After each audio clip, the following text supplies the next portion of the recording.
Ya, terbaca belum? Sudah, Prof. Tidak ada. Tinggal di pull Udah, Prof. Tinggal di pool ya.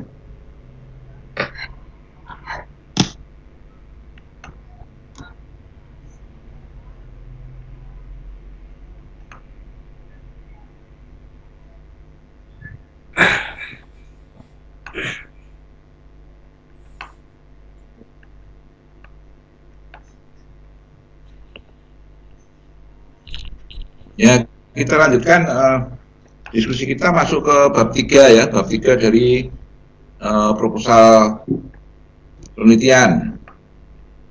Ya, bab 3 itu metode penelitian.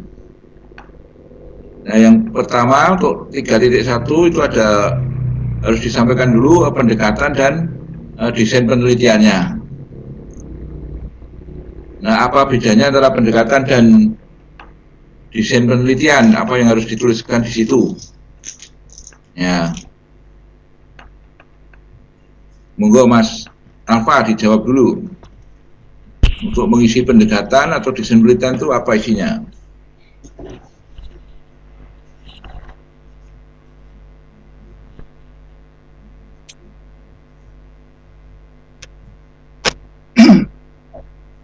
Ya, silakan.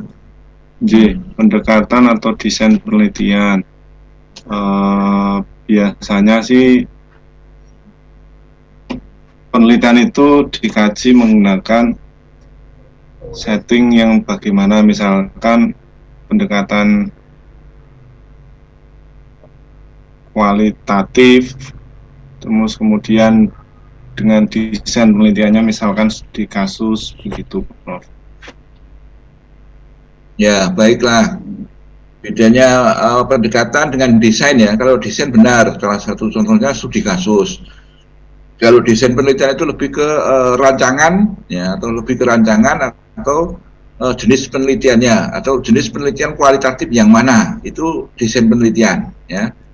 Ya, biar apa, penyamaan persepsi kita sama.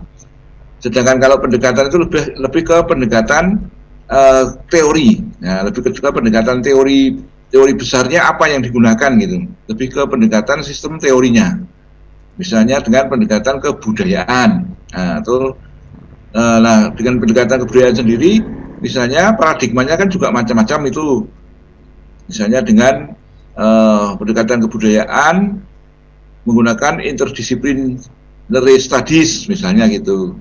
Itu pendekatan. Dengan interaksionisme simbolik, nah itu pendekatan. Nah, misalnya pendekatan kualitatif dengan studi terpancang misalnya begitu. Kalau yang di bukunya Prof. Cecep itu kan ada studi terpancang misalnya. Ada beberapa pendekatannya, bisa pendekatan kebudayaan misalnya seperti itu, kemudian interdisiplin, pendekatan multidisiplin, interdisiplin. Nah, itu yang dimaksud dengan pendekatan. Sedangkan desain penelitian itu lebih ke rancangan penelitiannya. Jadi pakainya kualitatif yang mana?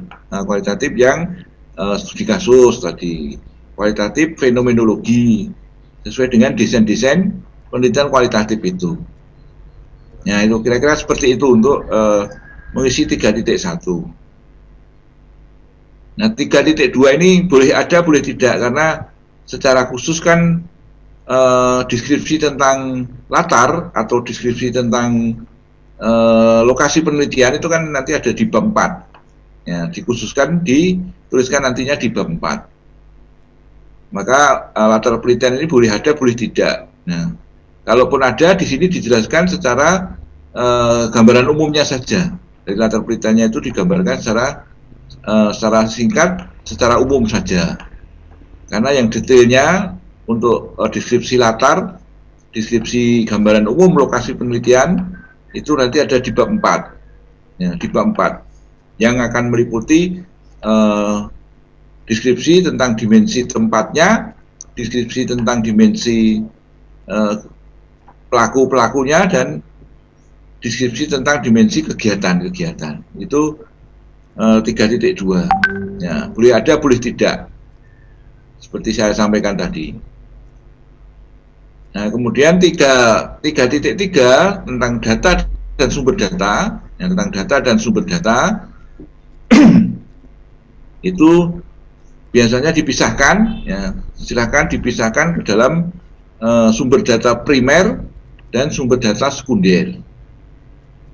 Ya, sumber data primer nanti dideskripsikan saja sumber data primernya dari mana saja, bentuknya apa, gitu. Lalu sumber data sekundernya didapat dari mana, bentuknya apa. Sumber data primer adalah sumber data yang langsung, ya, sumber data yang langsung yang diperoleh secara langsung, yaitu melalui wawancara dan observasi.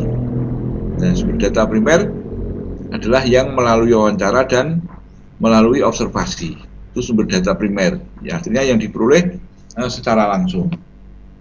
Sedangkan sumber data sekunder adalah sumber data yang tidak langsung, ya, yang tidak langsung. Bisa dari dokumentasi maupun dokumen-dokumen yang sudah ada dan tersedia, tinggal diambil dan dimanfaatkan. Itu sumber data sekunder. Nah, nanti jelaskan di situ. Nah, berikutnya di 3.4, ya, 3.4 itu ada teknik pengumpulan data. Ya, ada teknik pengumpulan data. Nah, teknik pengumpulan data dalam penelitian kualitatif itu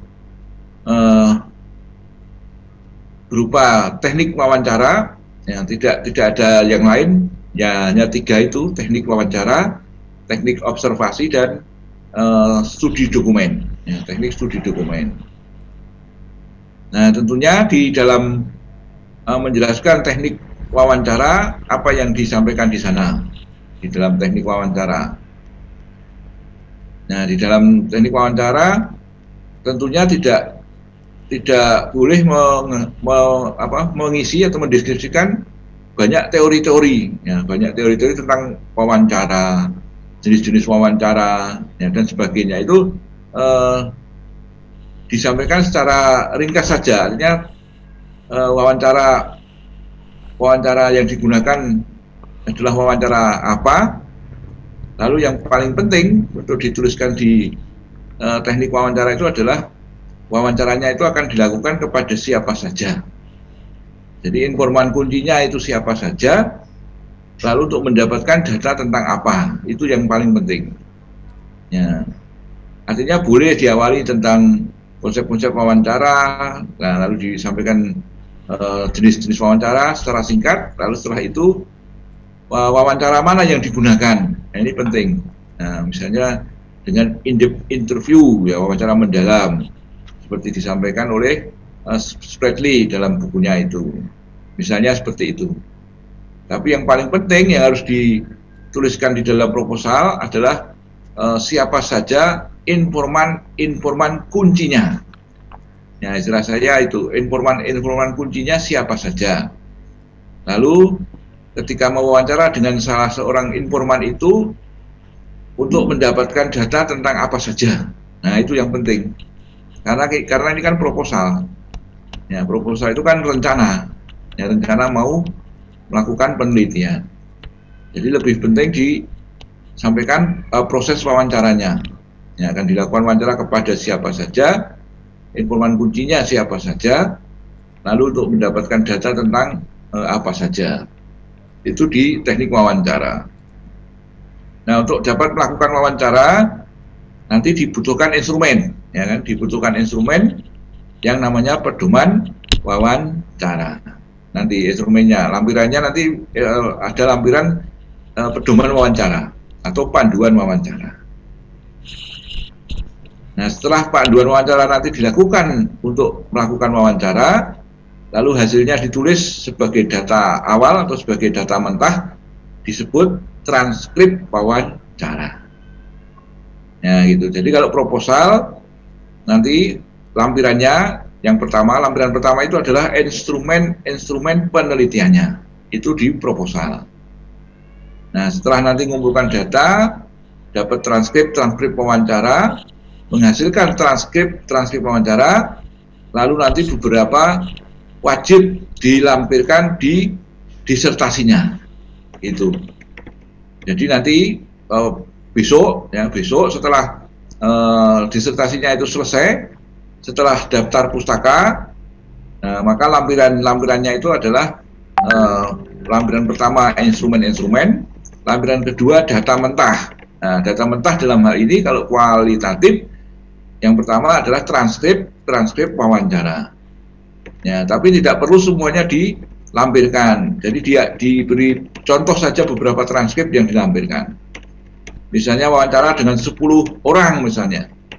Nah, nanti dilampirkan 2 atau 3 saja transkrip wawancara itu dilampirkan. Begitu. Sebab apa? Kalau 10 transkrip wawancara nanti kita lampirkan semua, kemudian dibaca orang, nah, keenakan orang lain. Nah, keenakan orang lain tidak perlu meneliti ke lapangan sudah dapat data, kan gitu.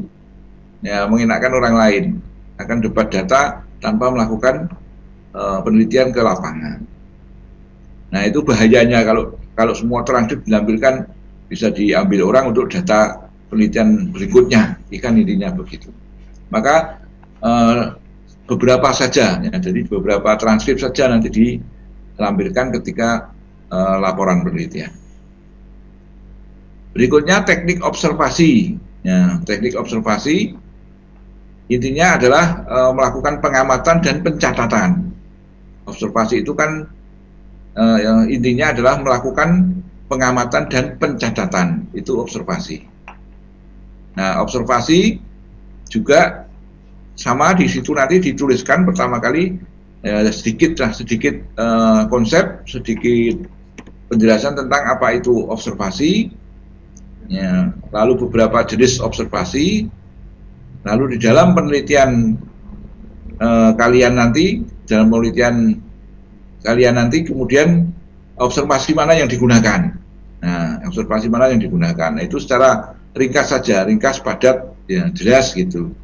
Nah, lalu yang paling penting juga bahwa di dalam mendeskripsikan teknik observasi adalah tadi mau mengamati peristiwa apa saja, itu yang penting. Peristiwa apa saja yang akan diamati, ya, mau berapa kali pengamatan, lalu unsur-unsur atau aspek-aspek apa saja yang akan diamati. Nah, itu yang paling penting di dalam mengisi teknik observasi. Ya, jadi saya ulangi, dalam mengisi teknik observasi, setelah dideskripsikan konsepnya secara singkat, padat, jelas, menyangkut apa itu observasi, kemudian jenis-jenis observasi. Nah, lalu yang paling penting adalah observasi mana yang digunakan dalam penelitian ini. Observasi mana yang digunakan dalam penelitian itu. Lalu berapa kali mau mengamati. Misalnya pengamatan akan dilakukan selama 5 kali misalnya. 5 kali itu pada peristiwa apa saja. Pada saat pementasan, pada saat latihan, misalnya kalau studi rujukan yang diteliti ya, akan diamati 5 kali misalnya pada saat latihan 2 kali, pada saat pementasan 3 kali misalnya begitu. Nah, kemudian pada saat latihan itu siapa saja, apa yang diamati gitu. Pada saat latihan aspek-aspek apa saja yang diamati, nah itu disampaikan. Lalu pada saat pementasan itu aspek-aspek apa saja, unsur-unsur apa saja yang akan diamati, itu yang paling penting dituliskan di dalam proposal untuk teknik observasi. Nah, jadi intinya untuk wawancara dan observasi jangan terlalu banyak menyampaikan teori-teori tentang apa itu wawancara, apa itu observasi, tapi justru yang paling banyak didiskusikan adalah soal siapa saja yang diwawancarai dan pengamatan akan dilakukan berapa kali, lalu ingin mendapatkan data tentang apa saja, itu yang paling penting. Nah, berikutnya untuk ngisi 343 itu 343 ya, studi dokumen itu menyangkut dua-duanya. Artinya dokumen-dokumen apa saja yang ingin didapatkan dari dokumen yang sudah ada. Kenapa? Dokumen-dokumen apa saja yang Hah? ingin dicari atau didapatkan Ayo wong lagi kuliah ya. berdasarkan dokumen-dokumen yang sudah ada. Itu yang pertama, dituliskan di situ. Lalu yang kedua adalah dokumentasi apa saja yang mau dibuat. Nah, dokumentasi apa saja yang mau dibuat.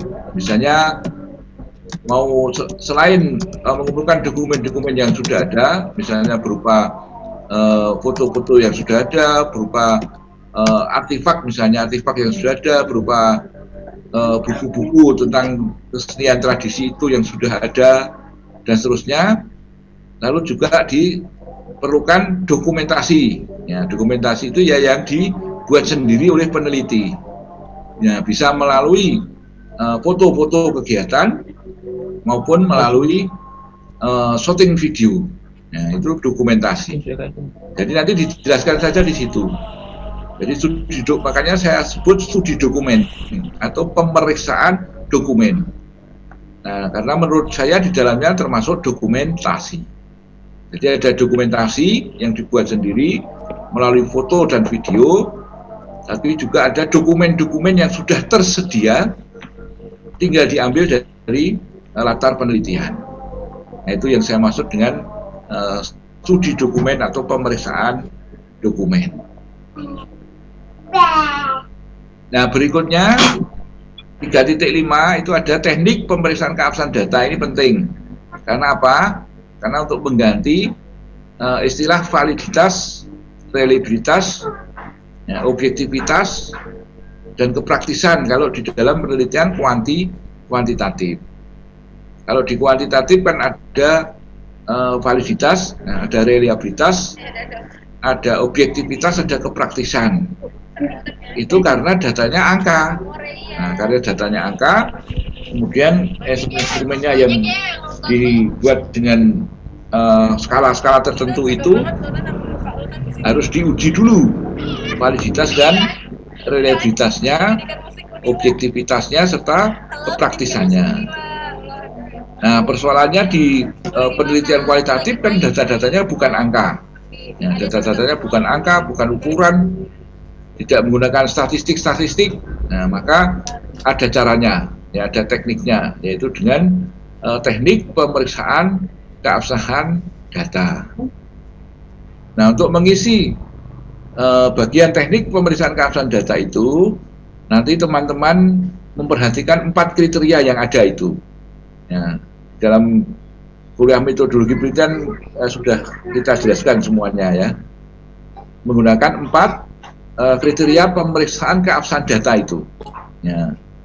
Teorinya namanya TRUST, ya, trustworthiness, ya, trustworthiness, pemeriksaan keabsahan data, ya, derajat keabsahan data, pemeriksaan derajat keabsahan data, ya, trustworthiness. Nah, di sana ada 4 kriteria kan. Nah, kriteria yang pertama disebut credibility. Kriteria pertama kan credibility. Nah, credibility, sejauh mana data-data yang kita dapatkan itu kredibel. Nah, kredibel artinya dapat dipercaya. Nah, dapat dipercaya. Nah, kredibilitas itu berarti derajat kepercayaan data. Nah, disebut juga derajat kepercayaan data. Nah, kalau memang itu yang dipakai, nanti dituliskan saja, disebutkan di proposalnya bahwa teknik pemeriksaan keabsahan data dalam penelitian ini menggunakan kriteria derajat kepercayaan data credibility. Nah, dalam kurung atau garis miring derajat pemeriksaan kepercayaan data. Nah, artinya sejauh mana data-data yang kita kumpulkan dari wawancara, observasi, dan studi dokumen itu dapat dipercaya. Itulah credibility. Nah, selanjutnya untuk kriteria credibility atau derajat pemeriksaan kepercayaan data credibility itu dapat menggunakan 6 atau 7 teknik, ya, 6 atau 7 teknik yang ada itu. Nah, teknik-teknik itu antara lain adalah yang paling sering digunakan. Nah, yang paling sering digunakan adalah triangulasi. Teknik triangulasi. Nah, teknik triangulasi itu adalah salah satu teknik untuk kriteria pemeriksaan keabsahan data credibility atau kredibilitas. Begitu. Itu baru satu teknik. Nah, teknik yang lain selain triangulasi data itu ada menggunakan kecukupan referensi. Nah, ada kriteria kecukupan ada teknik kecukupan referensi. Itu masih bagian dari kriteria kredibilitas tadi. Lalu ada perpanjangan keikutsertaan. Nah, perpanjangan keikutsertaan. Artinya semakin lama kita berada di lapangan dan mengumpulkan data, ya pastinya kita akan mendapatkan data semakin lengkap, semakin banyak. Ya. Lalu ada audit teman sejawat. Nah, bisa saja triangulasi itu dilakukan dengan melakukan audit dengan teman-teman sejawat. Nah, itu. Ada juga dengan analisa kasus negatif. Dengan analisa kasus negatif.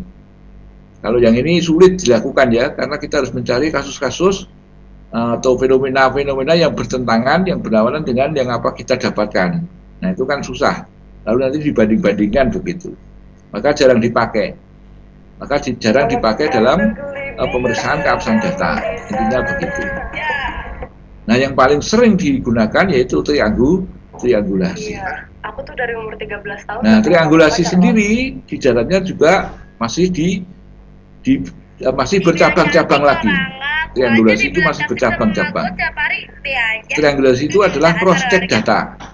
Ya, triangulasi itu apa? Triangulasi adalah cross-check data. Jadi data di cross-check kembali. Nah, di cross-checknya kemana saja? Di cross-check yang pertama adalah ke sumber data. Nah, itu disebut triangulasi ke sumber data. Data di cross-check kembali ke sumber datanya. Misalnya saya sudah melakukan wawancara, lalu transkripnya sudah jadi. Nah, transkrip itu sebelum dianalisis, lalu saya minta si interviewee, ya, orang yang diwawancara itu kan namanya kan interviewee, itu saya minta untuk membaca. Nah, untuk membaca transkrip yang sudah saya buat itu. Nah, setelah interviewee membaca transkrip itu, kemudian kita minta persetujuan. Bagaimana Pak, sudah sesuai ya? Ya, sudah, ini sudah sesuai dengan apa yang saya katakan kemarin. Tidak ada yang kelewatan, sudah lengkap. Nah, kalau perlu diminta tanda tangan atau paraf di bagian akhir dari transkrip itu sebagai tanda bahwa transkrip itu sudah di cross-check ke sumber datanya. Nah, itu ke sumber data. Nah, triangulasi yang kedua itu adalah triangulasi ke metode. Artinya kita tidak perlu kembali lagi ke lapangan. Nah, sebab kalau triangulasinya ke sumber data tadi, berarti kan kita harus kembali lagi ke lapangan, menemui lagi orang-orang yang kita wawancarai untuk pengesahan transkrip yang sudah kita buat. Nah, kadang ada yang sudah kehabisan energi, mungkin kehabisan dana, tidak mampu lagi untuk kembali ke lokasi, maka bisa memilih triangulasinya ke metode. Nah, kalau triangulasi ke metode itu cukup data-data itu nanti di cross check di antara teknik-teknik pengumpulan data yang digunakan. Jadi artinya transkrip wawancara nanti di cross check dengan hasil pengamatan. Hasil pengamatan di cross check dengan dokumen. Nah, gitu, dokumen nanti di cross check dengan hasil wawancara. Jadi cukup dilakukan di atas meja saja. Di atas meja saja. Jadi seorang peneliti kualitatif itu ya, ketika selesai mengumpulkan data, nah kan pasti akan punya 3 tumpukan data, ya kan? 3 tumpukan data itu ya transkrip wawancara, kemudian catatan lapangan hasil pengamatan, lalu ada dokumen-dokumen maupun dokumentasi tadi. Nah, di antara 3 teknik pengumpulan data itu lalu dilakukan cross check. Nah, yang dikatakan di wawancara seperti apa toh? Di cross check dengan yang di hasil pengamatan, catatan lapangan. Yang catatan lapangan nanti bisa di cross check dengan foto-fotonya atau dengan dokumen-dokumen lain yang ada. dan seterusnya begitu. Jadi di antara teknik pengumpulan data itu saling di cross check, saling di cross checkkan. Itu teknik pemeriksaan keabsahan data dengan triangulasi ke metode. Nah, triangulasi yang ketiga itu bisa juga dilakukan dengan melakukan cross check data kepada teori. Maka sering disebut dengan triangulasi teori. Nah, triangulasi teori. Ya, artinya data dan fakta-fakta yang kita kumpulkan, kemudian nanti kita cross check dengan teori-teori yang ada yang sudah kita pelajari. Nah, itu triangulasi ke teori. Nah, masih ada lagi jenis triangulasi adalah triangulasi ke waktu. Nah, jadi di cross check ke waktu pelaksanaannya. Jadi misalnya hari pertama itu mendapatkan apa saja, hari kedua mendapatkan apa saja, hari ketiga mendapatkan apa saja, dan seterusnya. Lalu itu di cross check menurut waktu pelaksanaannya. Tapi itu juga jarang digunakan. Nah, triangulasi yang paling sering digunakan itu ya 3 itu tadi. Triangulasi ke sumber data, triangulasi ke metode, dan triangulasi ke teori.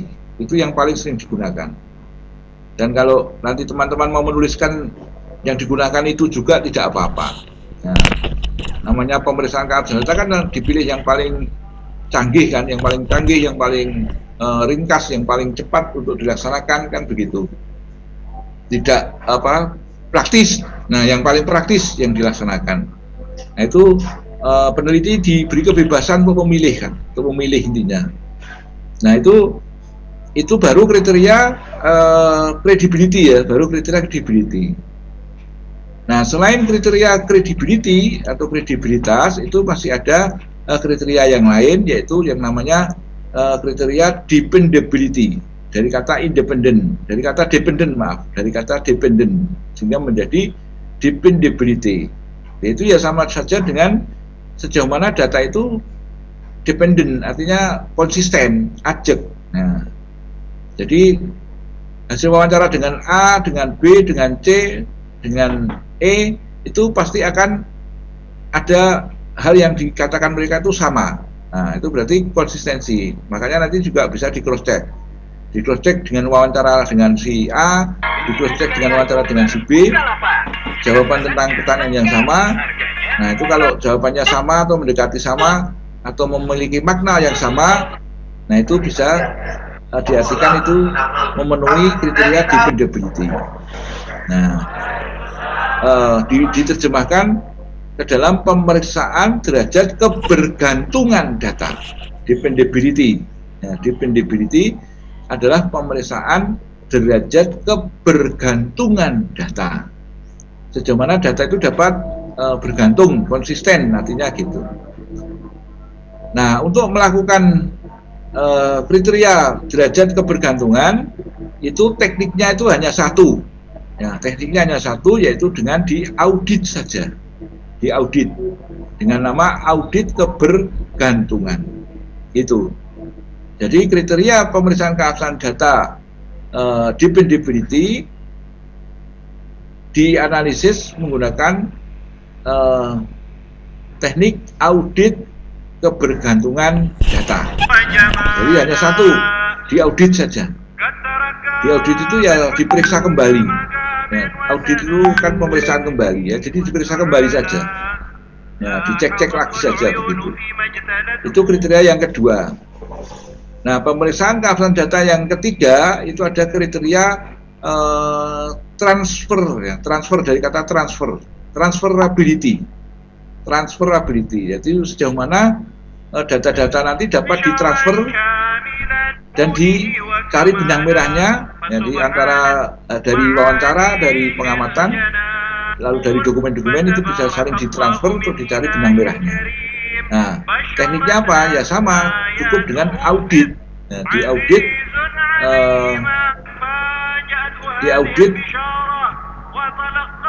dengan audit, istilahnya apa ya, supaya data itu bisa dicari benang merahnya antara data satu dengan data lainnya. dengan cara ditransfer ya, melalui transferability. Jadi sejauh mana data-data itu dapat ditransfer ke pengumpulan data yang lain sehingga menjadi temuan. Maksudnya seperti itu. Jadi sama, itu diaudit saja, diaudit transfernya, diaudit transferability-nya. Nah, lalu kriteria yang keempat itu adalah confirm, dari kata confirm menjadi confirmability. Dari kata confirm ya, confirmability. Jadi sejauh mana data-data itu dapat dikonfirmasi kembali. Nah, tekniknya sama, cukup diaudit konfirmasi, dikonfirmasi kembali, diaudit kembali. Nah itulah 4 kriteria di dalam teknik pemeriksaan keabsahan data. Nah, lalu masing-masing kriteria itu ada tekniknya. Nah, nanti di dalam proposal disertasi itu tidak perlu 4-4-nya digunakan semua, tidak perlu. Cukup dipilih salah satu ya, yang paling sering digunakan, yang paling sering banyak dipakai adalah credibility, dan teknik yang paling sering dilakukan adalah dengan triangulasi. Karena memang paling praktis dan paling baik juga, menurut saya paling baik. Kalau triangulasi itu kan cross check dari mana ke mana, dari sini ke situ, dari sana ke sini, itu bisa saling di cross check, itu kan triangulasi. Maka boleh digunakan yang triangulasi saja. Nah, di dalam hal ini nanti kalau pemeriksaan keabsahan data kok caranya kok sama semua, itu tidak masalah. Nah, nanti yang agak masalah itu ada di teknik analisis data. Nah, sekarang masuk ke terakhir di bagian proposal, yaitu mendeskripsikan tentang analisis data kualitatif mana yang digunakan. Nah, itu teknik analisis data. Nah, di dalam teknik analisis data di bagian 6 itu, di titik 3.6 itu di sana dijelaskan model analisis data kualitatif yang mana yang digunakan. Ya, di dalam penjelasan teori kita juga sudah banyak sampaikan ya, dan teman-teman juga sudah banyak belajar tentang model-model analisis data kualitatif. Ya, model analisis data kualitatif yang paling sederhana itu kan analisis data kualitatif deskriptif namanya, atau naratif. Ya, kualitatif deskriptif atau kualitatif naratif. Nah, itu yang isinya hanya tiga langkah atau 3 tahapan itu. Nah, 3 langkah atau 3 tahapan itu apa saja? Yaitu deskripsi data, reduksi data, dan simpulan. Nah, kalau 3 langkah itu hanya deskripsi data, reduksi data, simpulan. Nah, itu.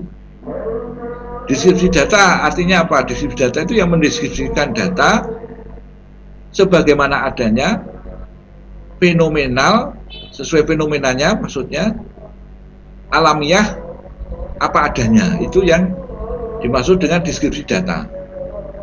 Nah, jadi langkah pertama, seorang peneliti kualitatif itu harus mendeskripsikan data sebagaimana adanya.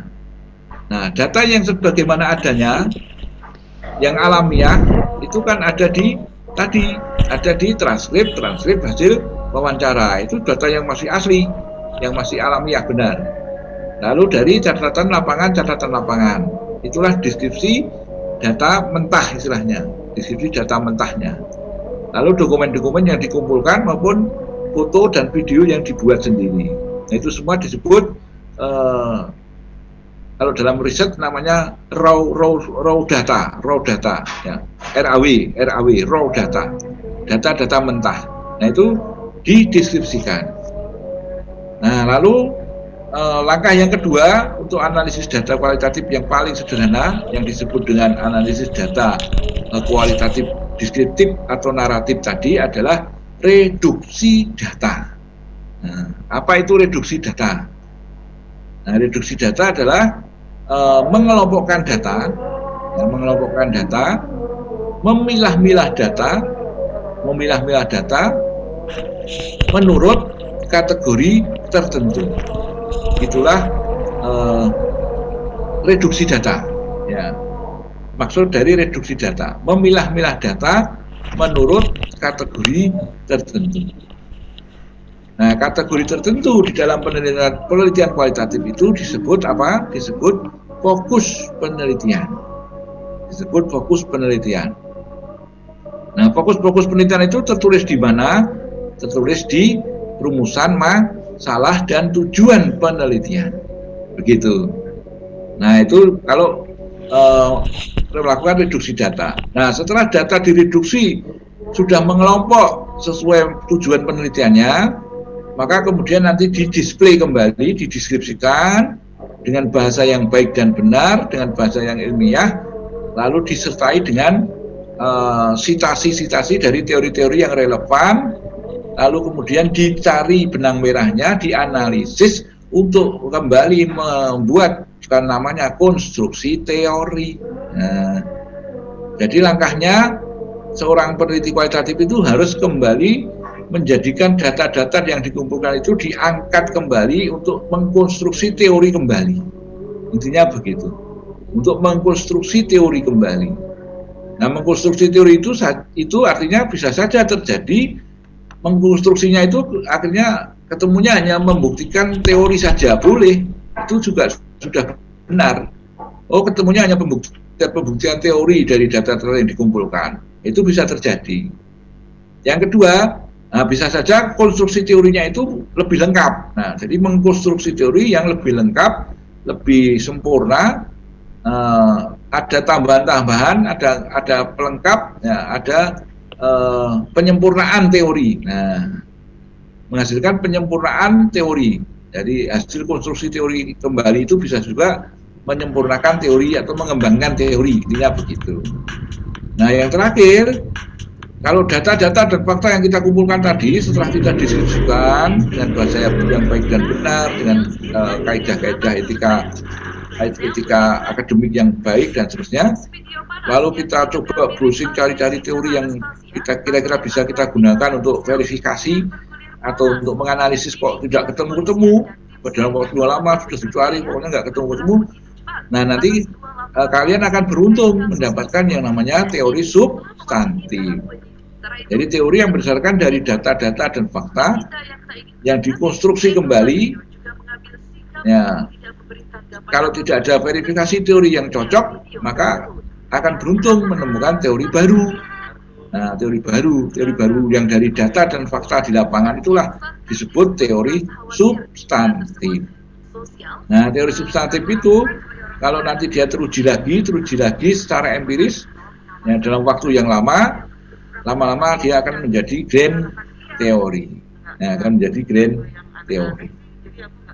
Nah, itu baru salah satu model, ya, salah satu model analisis data kualitatif yang ada. Nah, model yang lain adalah yang seperti disampaikan oleh Miles and Haberman.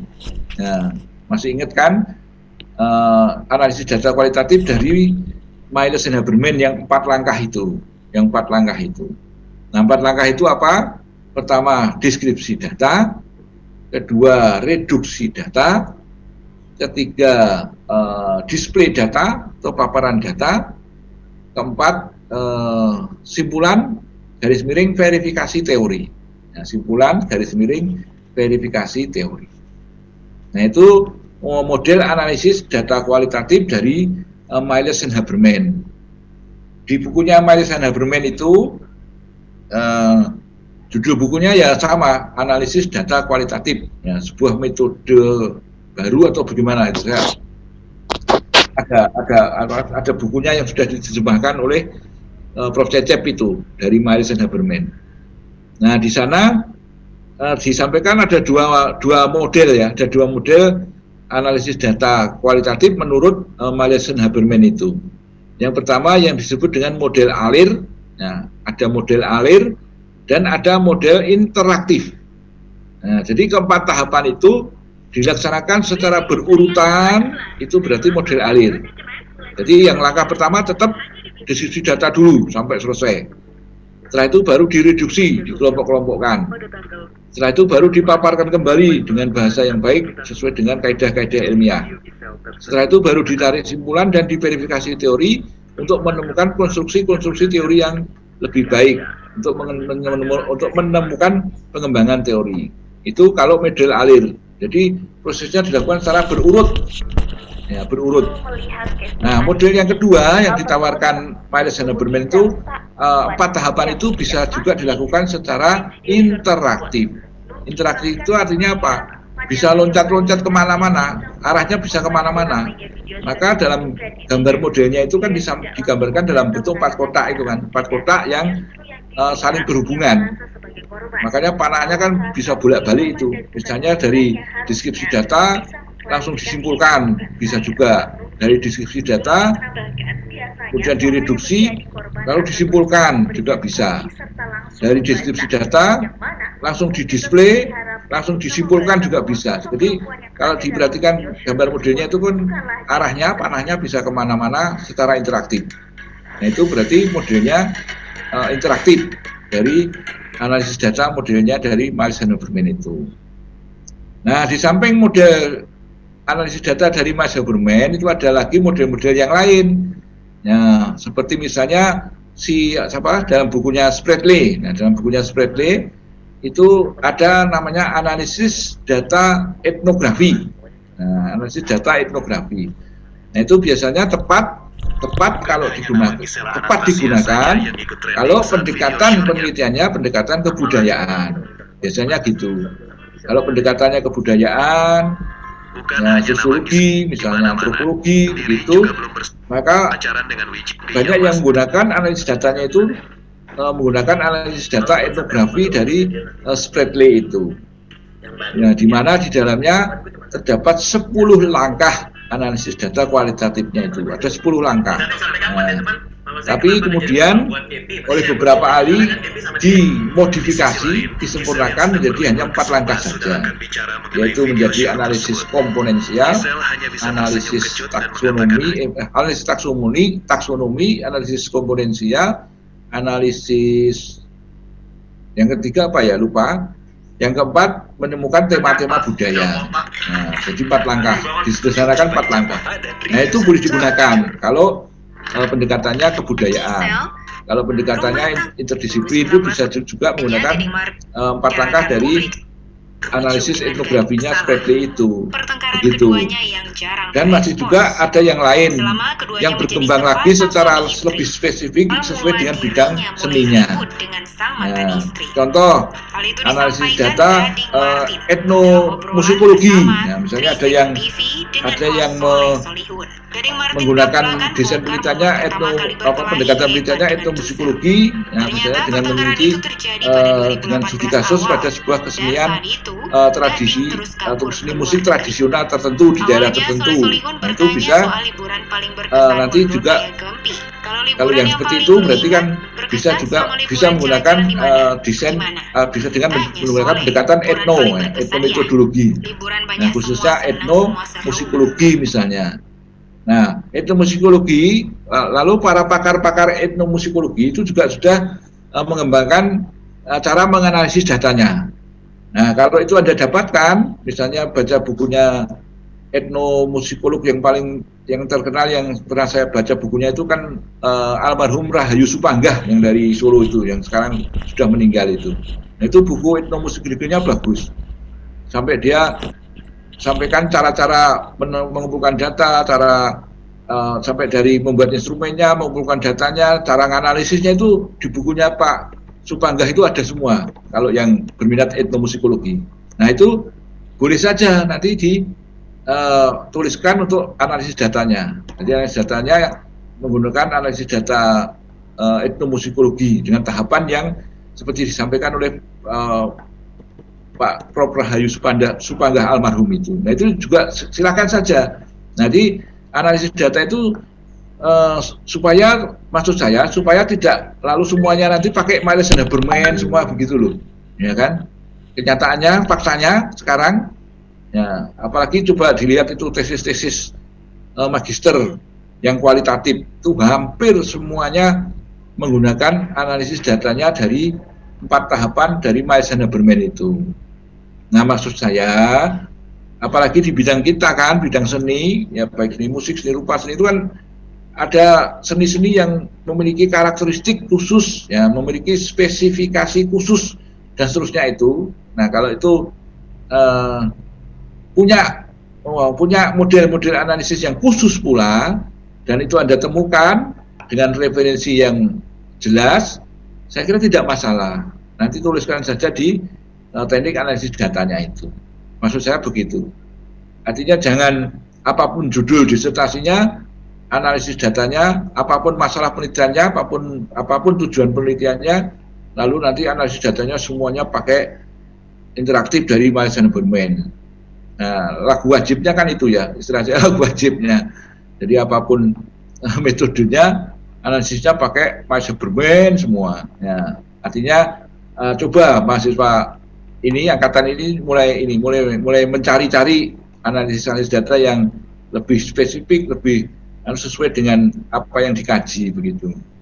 Nah, beberapa draft proposal yang ada di teman-teman, saya juga sudah melihat kok beberapa ada yang sudah mulai berani mengeksplorasi seperti itu.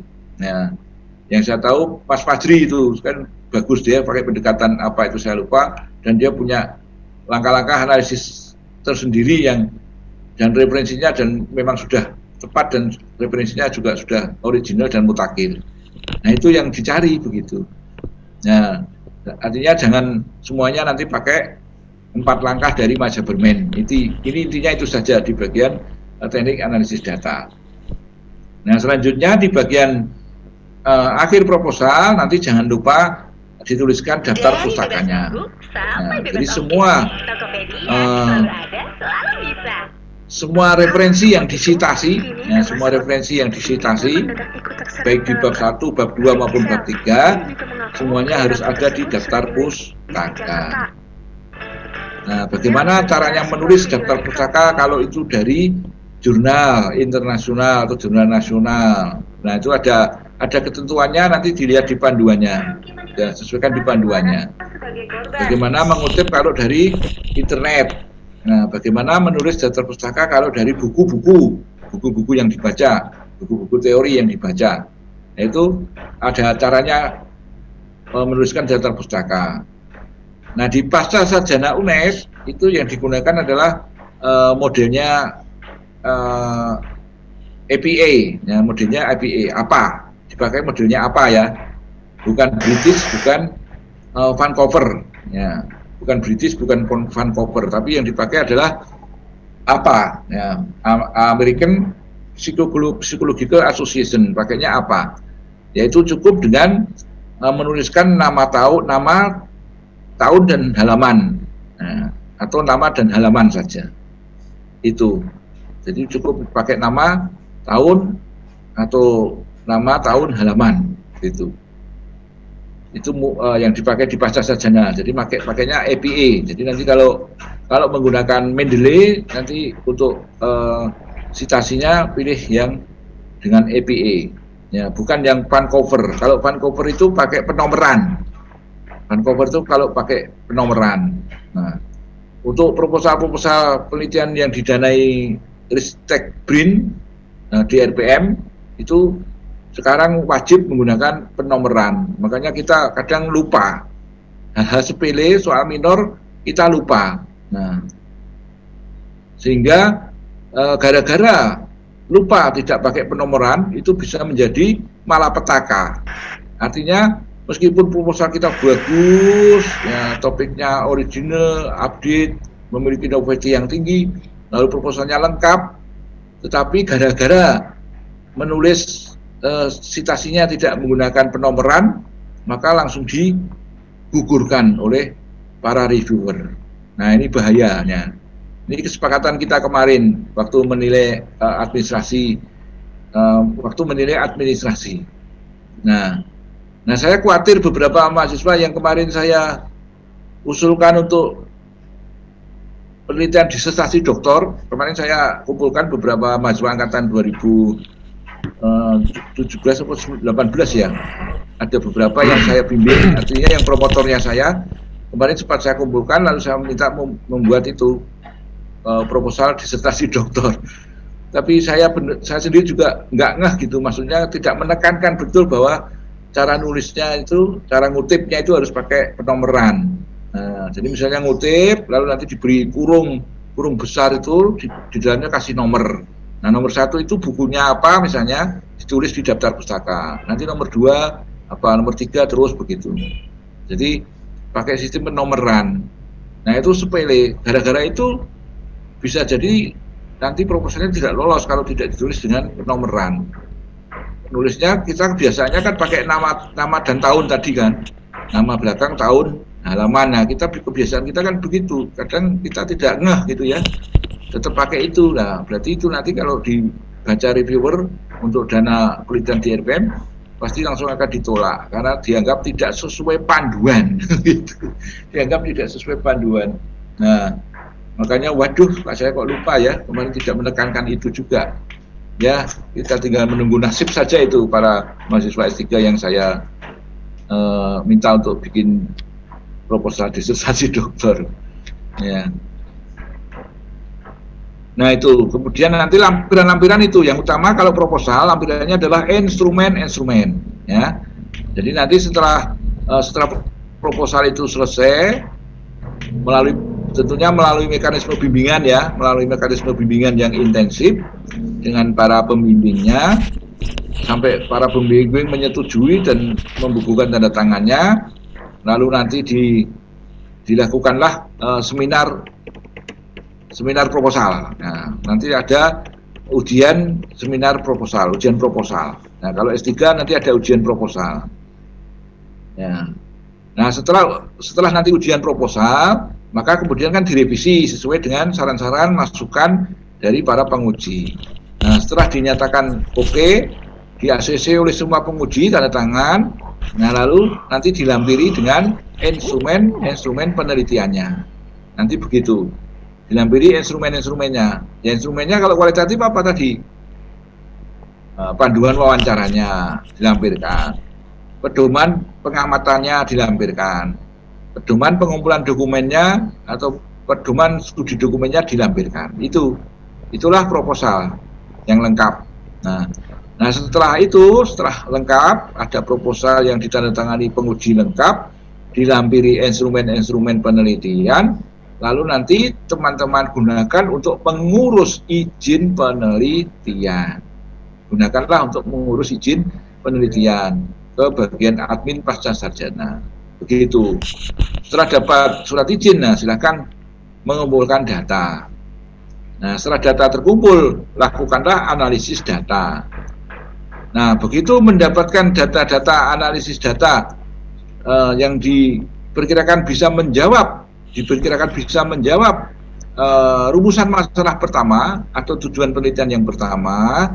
Nah, teman-teman nanti langsung bisa menulis manuskripnya untuk jurnal internasionalnya. Nah, jadi jangan menunggu nanti sampai disertasinya itu selesai semua, final. Baru ditulis manuskripnya, wah nanti kelamaan nunggunya.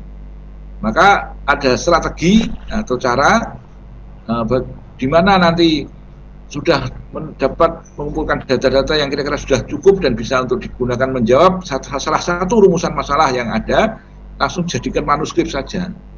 Nah, sehingga nanti manuskripnya bisa merupakan bagian dari disertasinya. Nah, jadi artikel sebagai syarat utama nanti harus menulis artikel di jurnal internasional bereputasi, dalam hal ini yang terindeks Scopus itu adalah tidak harus sama persis dengan disertasinya secara keseluruhan. Maksud saya begitu. Jadi artikel itu boleh merupakan bagian, ya, istilahnya atau merupakan sempalan dari disertasinya. Boleh. Ya. Nah itu. Makanya nanti begitu kalau misalnya kita targetkan tuh kalau kita targetkan di akhir semester 3 itu sudah ujian proposal. Lalu di semester 4, nah di semester 4 itu sudah mengumpulkan data, sudah mendapatkan data untuk menjawab satu tujuan penelitian, segera buat manuskripnya. Nah di semester 4, sehingga di semester 4 sambil jalan untuk melakukan analisis data berikutnya, manuskrip yang sempalan tadi sudah bisa disubmit. Nah semester 4 bisa submit ke jurnal-jurnal internasional yang dituju. Nah dengan harapan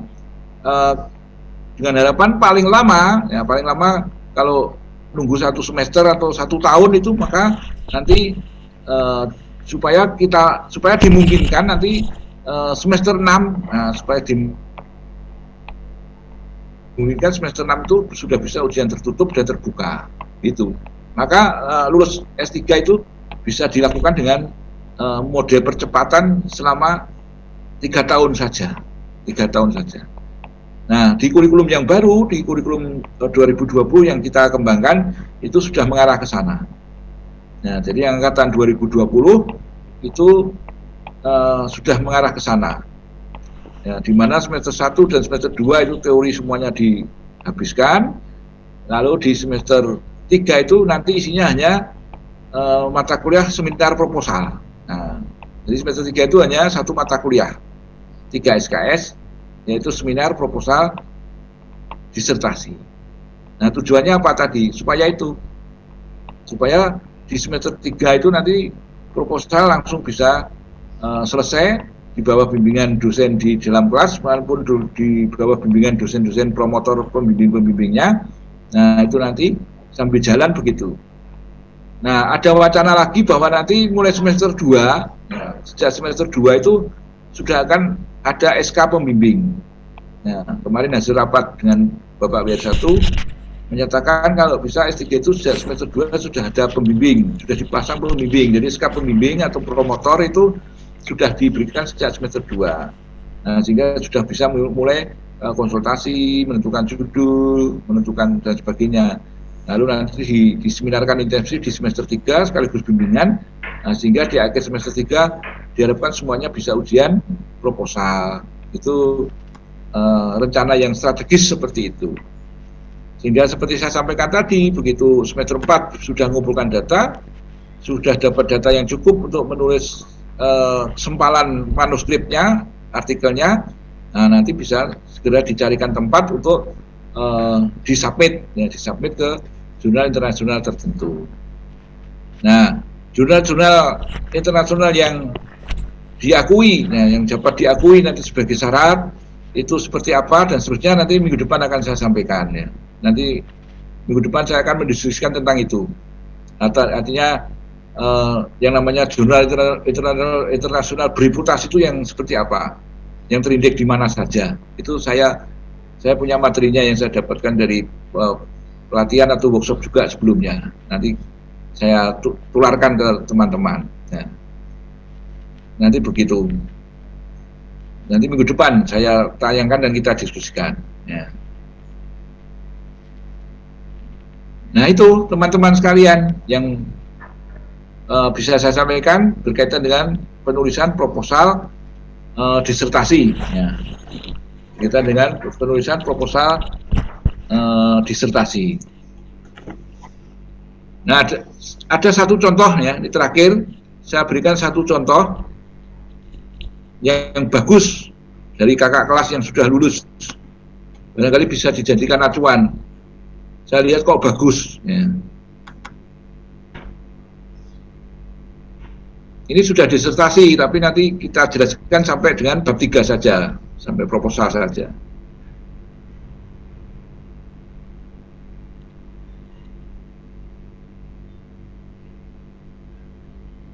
Nah, kok lama ya?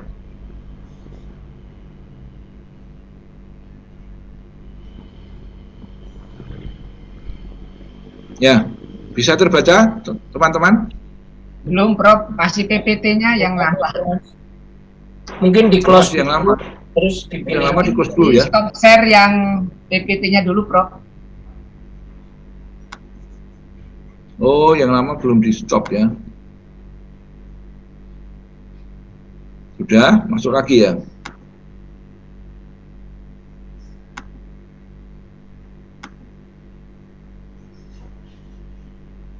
Sudah? Masih proses, Prof. Ya, diminta bersabar berarti kan? Ya, Pak Faktur diminta bersabar. Dilarang terburu nafsu. Nah, dilarang terburu nafsu ya.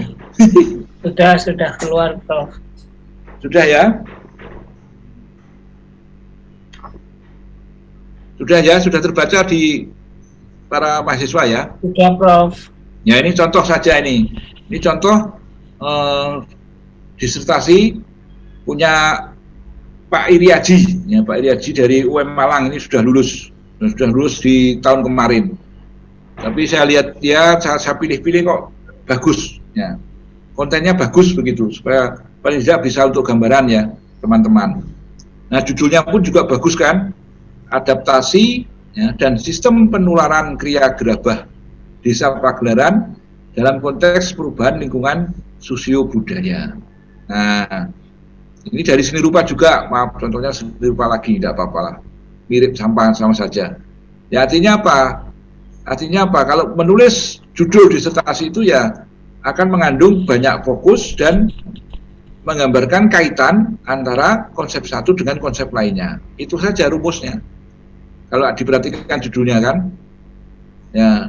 Jadi di judul proposal ini saya anggap proposal. Di dalam judul proposal itu ada tergambar fokus penelitiannya, lalu mengkaitkan antara konsep satu dengan konsep lainnya, supaya nanti menjadi temuan konstruksi teori baru. Nah, itu harus sudah terpikirkan sejak di menulis judul. Gampangnya begitu. Nah, ini kalau diperhatikan kan ini ada konsep, ada fokus adaptasi budaya, ya kan, adaptasi. Lalu ada fokus sistem penularan atau sistem pewarisan. Nah, artinya apa? Ketika kita menuliskan fokus penelitian di dalam judul itu, nanti dibayangkan atau tergambarkan teorinya itu ada gitu. Bisa dicari teori-teorinya, itu pikiran pertama harus begitu. Ya, adaptasi itu kan bisa dengan adaptasi budaya teorinya kan. Sistem penularan itu kan berarti bisa dengan teori pewarisan budaya. Nah, lalu objek materialnya apa kan, kriya gerabah Desa Pagelaran. Nah, dalam konteks perubahan lingkungan sosio budaya. Nah, ini kan perubahan lingkungan sosio budaya itu kan juga merupakan sebuah konsep yang grand teorinya juga sudah mapan dan mudah dicari. Kan begitu. Nah, artinya apa? Dengan demikian nanti diharapkan akan menemukan, lalu nanti disertasinya kan harus menemukan sebuah sistem penjelasan tentang teori. Nah, nanti ya itu teorinya kan nanti yang keluar pasti itu sejauh mana adaptasi dan sistem penularan untuk gerabah itu di dalam konteks perubahan lingkungan sosio budaya. Nah, berarti kan ada tema kan, ada tema-tema di sana, ada kaitan antara konsep satu, konsep lainnya dengan konsep lainnya lagi. Nah, ini contoh membuat judul yang baik untuk disertasi. Kalau S1 itu kan biasanya hanya bentuk dan fungsi atau adaptasi dan sistem penularan kesenian ketek ogling di daerah mana, selesai, kan gitu. Itu kan baru skripsi. Nah, kalau tesis juga sudah mulai saya arahkan, tolong ya dikaitkan dengan konsep yang lain supaya nanti menjadi temuan benang merah antara konsep satu dengan konsep lainnya itu tesis.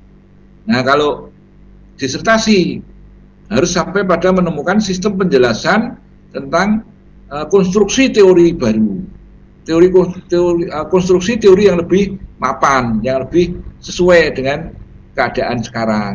Itu berangkat dari teori-teori yang ada menjadi penyempurnaan teori minimal atau bisa menjelaskan teori-teori yang lebih baru berkaitan dengan fokus-fokus penelitiannya itu. Nah, itu disertasi. Jadi disertasi harusnya targetnya sampai ke penemuan. Nah, ini sebagai contoh saja. Nah, di dalam selanjutnya di latar belakang masalah apa yang disampaikan di sana.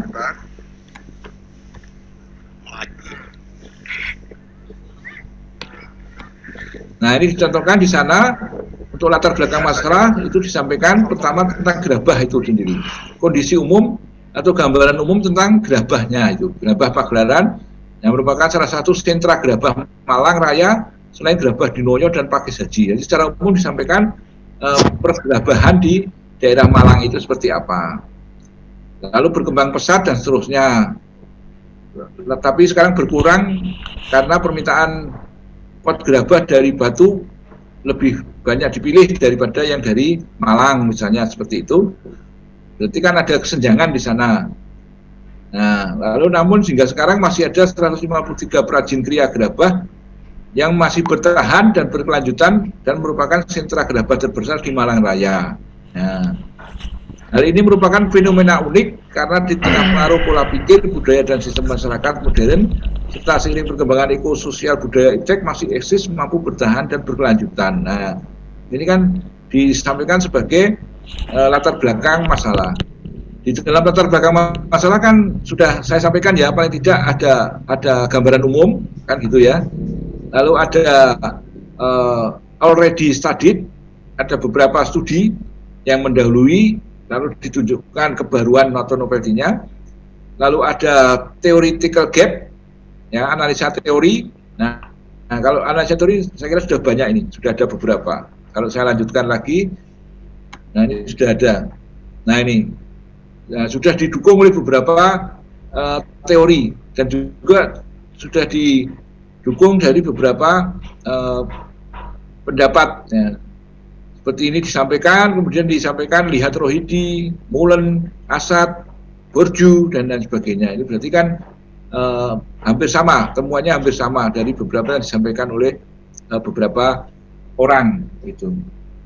Nah itu berarti kan sudah ada. Nah berarti kalau kita perhatikan contoh ini untuk latar belakang masalah sudah lengkap. Nah, sudah lengkap. Dan diakhiri dengan menjawab kemengapaannya. Nah, oleh karena itu menarik untuk dikaji bagaimana dan mengapa fenomena tersebut terjadi. Nah, sudah menurut saya ini sudah baiknya. Tinggal kurang satu tadi, yaitu already studied atau penelitian-penelitian yang mendahului itu yang belum banyak disampaikan. Kemudian di bab 2-nya ini juga sudah dituliskan, ini hanya digambarkan 3 saja, tapi boleh saja nanti lebih dari 3 atau sebanyak-banyaknya. Ini bab 2 kan subnya ada 3 kan, kajian pustaka, kerangka teoritis, dan kerangka berpikir. Berpikir ini pakai P harusnya ya, maaf.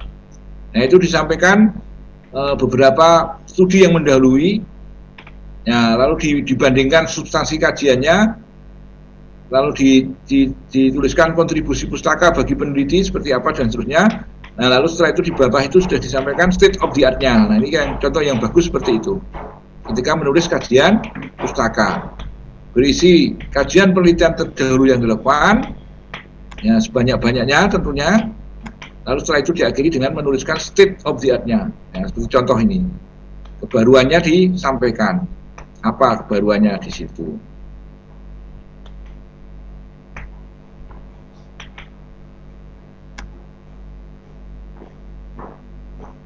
Nah, berikutnya kerangka teoritis itu berisi teori-teori dari yang berkaitan dengan konsep-konsep atau fokus-fokus konsep-konsep yang ada di judul penelitian tadi.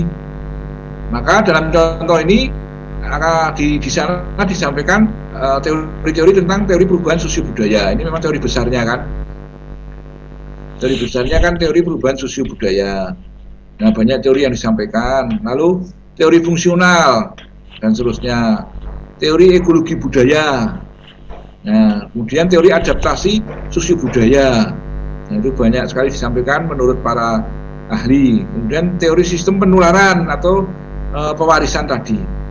Nah, jadi yang disampaikan di kerangka teoritis adalah konsep-konsep, teori-teori yang berkaitan dengan apa yang sudah disampaikan di judul tadi. Ya, yang berkaitan dengan judul. Makanya dalam kualitatif teori itu dasarnya dari konsep-konsep, bukan variabel. Ya, dari konsep-konsep yang ada, bukan dari variabel yang ada. Nah, ini isinya kerangka teoritis. Berikutnya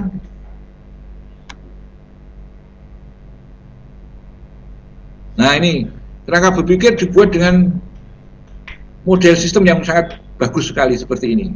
Nah, jadi kerangka berpikir itu kan paradigma peneliti, ya kan? Isinya kan paradigma peneliti, ya, berkaitan dengan fokus-fokus penelitiannya. Nah, untuk membatasi studinya supaya tidak kemana-mana, maka dibuat dalam sebuah model sistem. Dibuat dalam sebuah model sistem dalam bentuk bagan. Yang kemudian nanti di bawahnya diberikan penjelasan atau deskripsinya. Nah, ini contoh kerangka berpikir yang bagus. Dia berangkatnya dari apa ini? Dari apa? Dari teori kebudayaan. Dari teori kebudayaan secara umum kan isinya itu ya. Di sini ada sosio budaya masyarakat, desa pagelaran, di sini ada kebutuhan dasar sosial dan integratif. Ini di sebelah kanan ini ada sumber daya, lingkungan, sosio budaya dan fisik. Nah, lalu di sini disampaikan konsep-konsep yang berkaitan dalam bentuk lingkaran. Nah, kan bagus. Lalu fokus penelitiannya apa? Nah, ini ada adaptasi. Dituliskan di situ fokus penelitiannya, ada adaptasi. Di sini ada proses penularan. Nah, lalu diturunkan menjadi komponen-komponennya apa saja proses penularan yang diteliti menurut teorinya. Nah, lalu nanti dikonseptualisasi kembali untuk menjadi temuan. Nah, temuannya nanti kira-kira menjadi seperti ini. Hasilnya mekanisme pewarisan sebagai bagian dari strategi adaptasi. Nah, itu harapan rencana temuan teori benarnya akan menghasilkan sistem penjelasan teori baru. Nah, menghasilkan sistem penjelasan teori baru. Nah, nanti kalau membuat kerangka berpikir itu kira-kira seperti itulah. Digambarkan saja dalam bentuk model bagan ya, atau sistem begitu. Lalu yang isinya paradigma peneliti tadi berkaitan dengan fokus penelitiannya. Nah, untuk membatasi studi supaya tidak kemana-mana dan nanti bisa menemukan sistem penjelasan teori yang akan diharapkan, state of the art tadi. Ini contoh saja ini. Nah, modelnya bisa tidak harus begini, nanti kan tergantung paradigma penelitian masing-masing. Modelnya bisa dikembangkan dari paradigma penelitian masing-masing. Nah, terakhir untuk proposal kan menjelaskan metodenya. Nah, di dalam contoh ini bagian pertama pendekatan desain dia sebutkan bahwa penelitian ini menggunakan pendekatan kualitatif. Nah, kalau tidak mau lebih spesifik ke tadi misalnya interdisiplin atau interaksionisme simbolik atau struktural fungsional atau hermeneutik atau apa, ya boleh saja disebut secara umum penelitian kualitatif gitu juga tidak masalah. Itu kan pendekatan juga. Penelitian kuantitatif itu kan pendekatan juga, begitu. Nah, tapi yang penting kemudian adalah desainnya ini. Nah, desainnya menggunakan fenomenologis. Karena dia mengacu ke bukunya Moleong tahun 2000 tentang penelitian kualitatif fenomenologis. Nah, lalu desainnya kemudian dirinci lagi menjadi multi perspektif dan intersubjektif. Ya. Jadi pendekatan fenomenologisnya dia gunakan pendekatan multi perspektif dan intersubjektif. Nah, sumbernya dari mana? Dari penelitian kualitatifnya Sutopo tahun 2002. Ya tidak apa-apa, begitu. Maka peneliti ini juga sudah mulai mencoba melakukan eksplorasi di bagian metode penelitian, gitu maksud saya. Nah, silakan saja, yang penting referensinya jelas, ya, sumbernya jelas. Nah, secara perspektif teori menggunakan pendekatan interdisiplin, yakni menggunakan teori perubahan sosio budaya, estetika seni kriya, adaptasi dan pendidikan seni. Nah, ini lebih lengkap lagi. Nah, lebih lengkap lagi bahwa pendekatannya ternyata interdisiplin. Nah, interdisciplinary studies kan ada itu. Lalu disiplin apa saja nanti yang digunakan? Perubahan sosio, estetika, adaptasi dan pendidikan seni. Nah, begitu. Nah, setelah menjelaskan pendekatan dan desainnya, lalu sumber data ini juga dipisah ya antara sumber data primer, sumber data sekunder. Ya. Primernya berupa pernyataan, perilaku, peristiwa, aktual, ya pokoknya yang langsung lah, yang langsung. Lalu yang sekunder itu yang tidak langsung. Ya.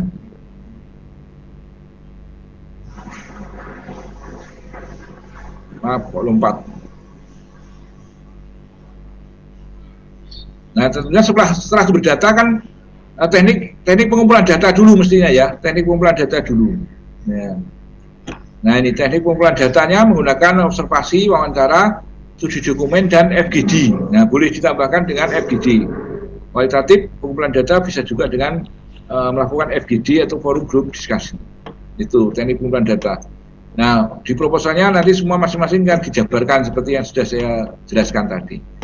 Lalu keabsahan datanya dia juga menggunakan triangulasi, ya, dengan kriteria tadi, kredibilitas, dengan triangulasi ke data, triangulasi ke sumber, dan triangulasi ke metode. Ya, dia gunakan itu. Nah, ini analisis datanya menggunakan analisis interpretatif, interaktif, dan analisis teori paradigmatik. Ya. Nah, ini artinya kan tidak biasa kan.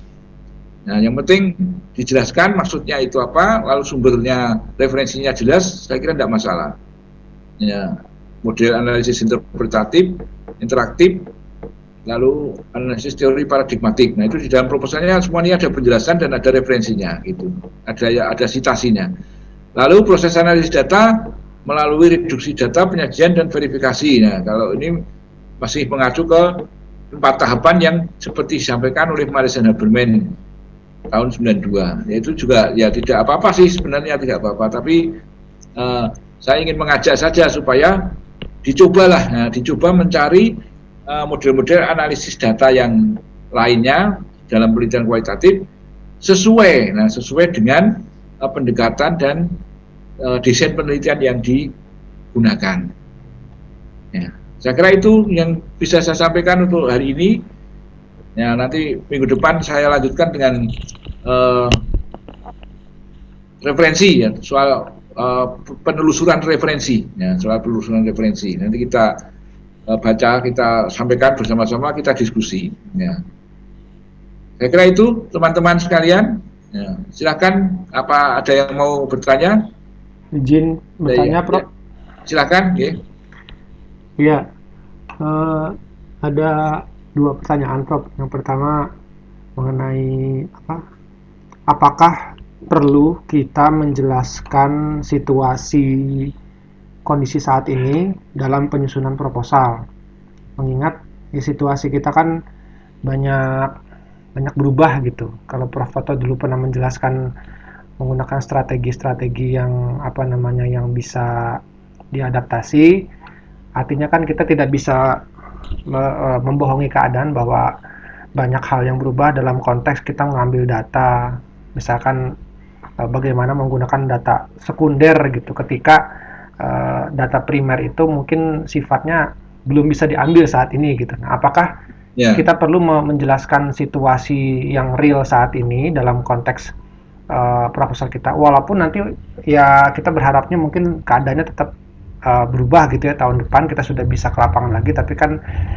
fase ini kan tetap kita lalui gitu dalam proses penyusunan proposal.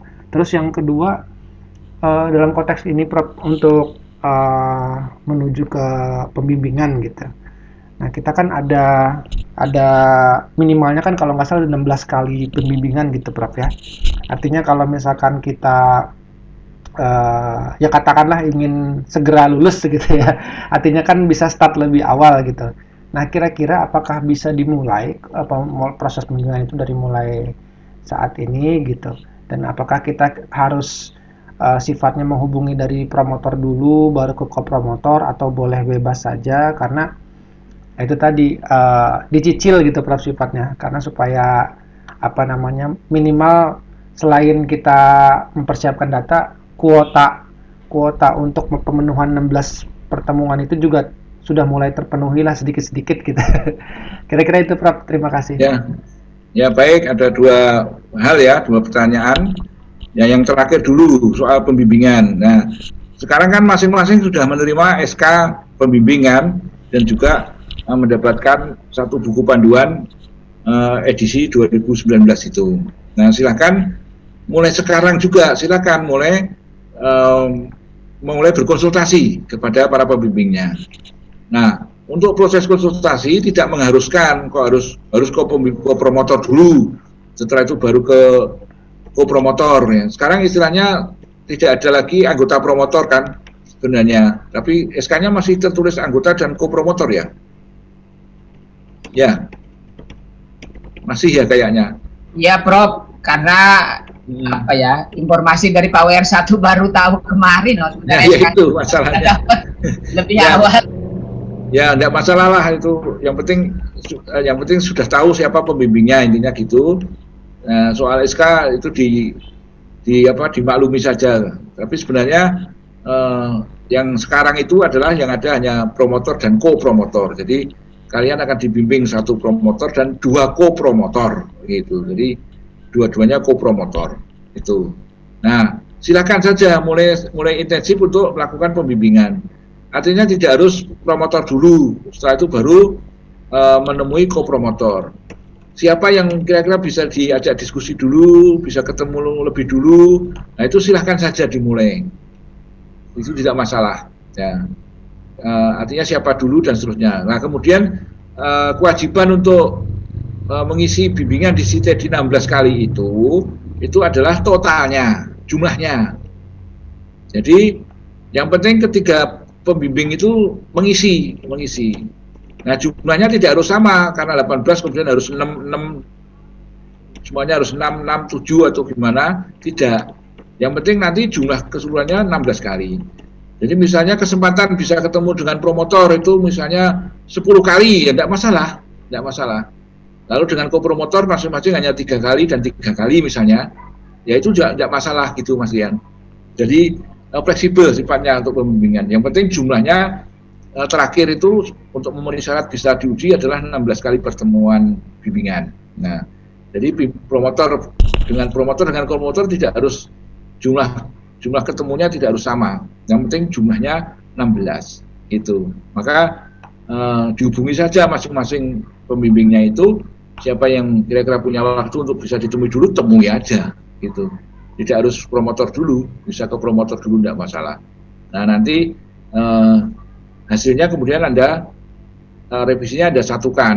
Nah, mudah-mudahan saja antara promotor dan co-promotor tidak terjadi silang pendapat. Nah, artinya sejalan gitu ya. Kalau misalnya saran dan masukannya sejalan, tapi kami misalnya ada ketidak sinkronan antara promotor dengan co-promotor, maka mahasiswa berhak nanti bilang saja ke prodi, ya, bilang ke saya mengalami kesulitan untuk berlanjut karena kok promotor menghendaki begini, co-promotor menghendaki begitu misalnya. Nah nanti akan saya upayakan untuk bertemu langsung. Nah nanti akan saya upayakan untuk melakukan FGD lah atau diskusi lah ya, atau meeting antara semua pembimbing dengan mahasiswa. Itu nanti salah satu solusinya untuk menyelesaikan masalah. Kalau seandainya terjadi ketidaksepakatan antara promotor dengan co-promotornya. Tapi kalau harapan saya sih ya semuanya bisa sejalan lah, ya bisa sejalan, saling melengkapi. Ya, saran masukannya saling melengkapi, saling membangun, saling memperbaiki yang seirama. Ya saya kira tidak masalah. Ya nanti kita lihat saja dalam perkembangannya. Itu Mas, ya. Yang pertama tadi soal strategi. Nah, strategi itu betul nanti dituliskan di bab 3. Nah, di bab 3 misalnya ketika menjelaskan tadi pengumpulan data, teknik pengumpulan data kan, misalnya teknik wawancara kan dijelaskan yang ideal dulu tadi. Nah, nanti boleh dimasukkan di situ. Di dalam masa pandemi karena tidak ada, maka ada strategi nanti yang akan diterapkan berupa misalnya untuk mengganti tadi wawancara langsung dengan Skype atau dengan video call. Nah, misalnya begitu. Nanti dituliskan saja di dalam proposal di bab 3, strategi apa yang akan dilakukan di dalam menghadapi masa new normal ini. Ya, ditulis singkat-singkat saja di dalam proposal. Nah, itu kan proposal itu kan rencana mau meneliti, jadi semuanya sampaikan saja di situ. Dan itu sekarang dimungkinkan kok, tidak apa-apa, dimaklumi karena eranya memang lagi masa pandemi dan memang tidak boleh bertemu orang dan seterusnya itu. Ya, artinya fokus pada apa yang ada. Nah, selalu saya katakan begitu di dalam setiap kesempatan kan. Fokuslah apa yang ada, jangan menunggu sampai COVID-nya reda, nanti malah nggak selesai disertasinya. Itu Mas Dian. Iya, siap, Prof. Prof, Ya. tambahan izin lagi Prof. Untuk khususnya untuk yang pembimbing sama Prof Toto nih, kalau diizinkan untuk yang bimbingan awal-awal dulu menggunakan Zoom, boleh tidak nanti dikolektifkan gitu untuk teman-teman yang sama dengan Prof Toto, dan juga nanti supaya ya untuk alasan efisiensi aja sih Prof, untuk Ya, boleh, awal-awal boleh. gitu Prof. Boleh, saya kira tidak masalah. Nanti kita atur Artinya, jadwal gitu Prof. artinya begini, misalnya yang promotornya saya nanti bersama-sama ngirimkan dulu proposalnya, ya. Lalu nanti saya diberi waktu lah beberapa hari, misalnya untuk membacanya dulu.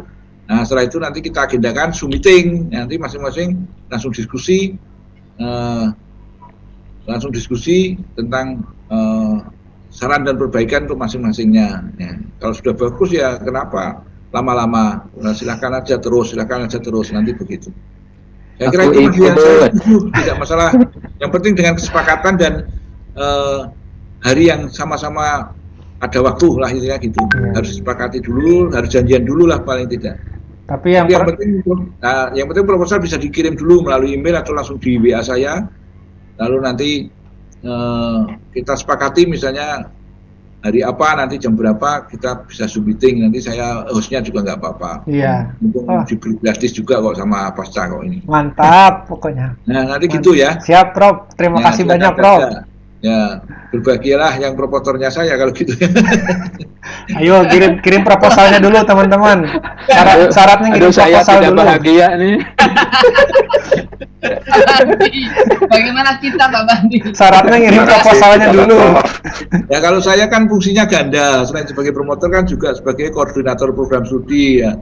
Salah satu tugas saya kan adalah mempercepat kelulusan Anda semua. Mantap. Hebat, hebat. Cepat, ya kan? Mantap pokoknya. Oke, masih ada yang lainnya? Silakan. Mas Alfa, nanti kalau kirim proposal kabari ya. Di daerah saya juga ya kayaknya ya. Iya Pak, ayo Prof Toto. Udah. Selamat happy. Yang Langsung penting lulus. cepet mana proposalnya sudah di scanning, nggak bikin loh malah. Sudah jadi Prof, boleh promotornya Prof Toto aja enggak?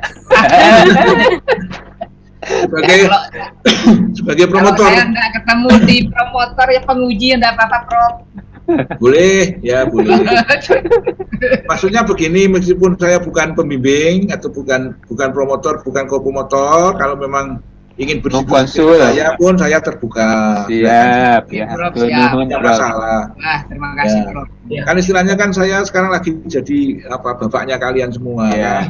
Kan? Mantap. Jadi saya siap membantu lah pokoknya. Prof Toto boleh juga besok waktu ujian Prof Toto nguji, jadi masuk Prof Toto yang nguji, nanti keluar Prof Toto juga yang nguji. Ya, nggak masalah. Cuman ya ini kalau saya jadi penguji, berarti nanti posisi saya sebagai koordinator program studi akan digantikan oleh Ibu Wadir 1.